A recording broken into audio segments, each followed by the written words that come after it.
कल से सीखें, आज के लिए जिए, कल के लिए उम्मीद करें, क्योंकि आज है जो वही सच है, कल जो होगा वो उम्मीद होगी।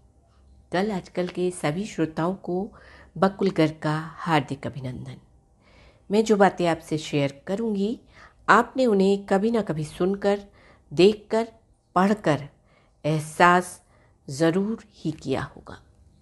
एक किसान था, उसने अपने खेत में गन्ने उगाने की सोची। ये बात उसने अपने घर वालों को भी बताई। सब बहुत खुश हुए कि गन्ने चूसने को मिलेंगे और घर में गुड़ व खांड की भी कमी नहीं रहेगी। घर में सबने गन्ने उगाने की इस बात पर अपनी अपनी प्रतिक्रियाएं भी व्यक्त की।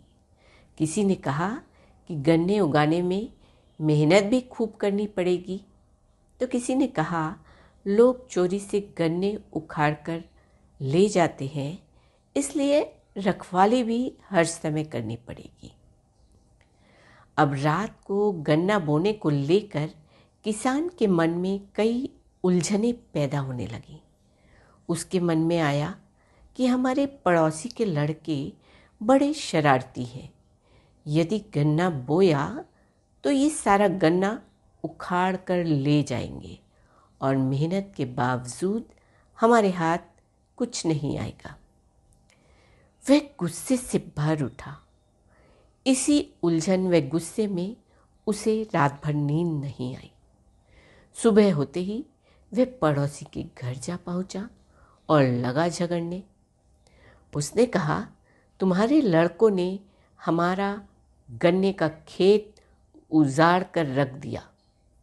खबरदार, आगे से हमारे खेत में घुसकर गन्नों को हाथ भी लगाया तो टांगे तोड़ कर रख दूंगा।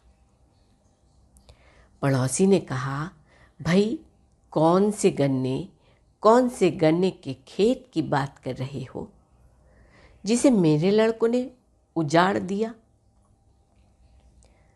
शोरगुल सुनकर पड़ोसी के लड़के भी घर से बाहर निकल आए और बोले, काका हमारा झूठा नाम मत लगाओ, नहीं तो हम सचमुच सारा खेत उजाड़ डालेंगे।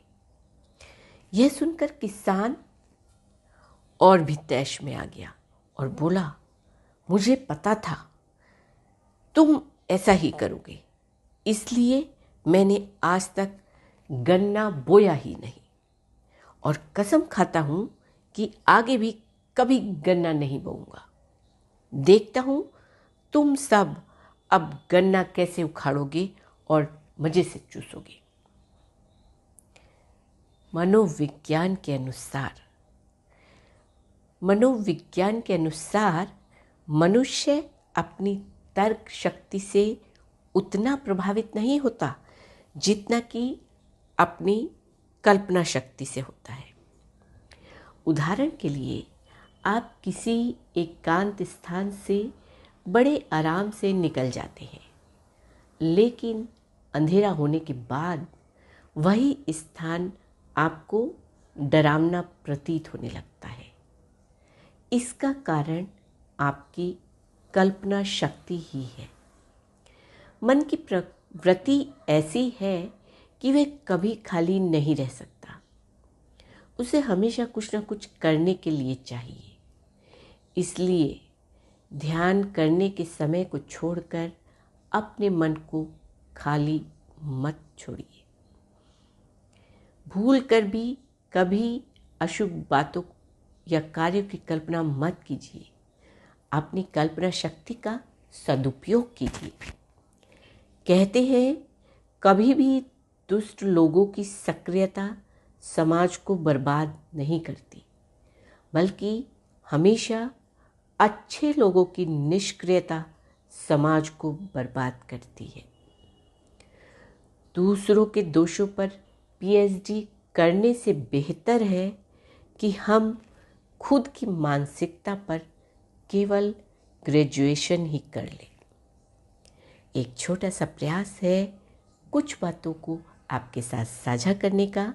आशा करती हूँ मेरे साथ जुड़े रहने के लिए आप कल आजकल को सुनते रहेंगे।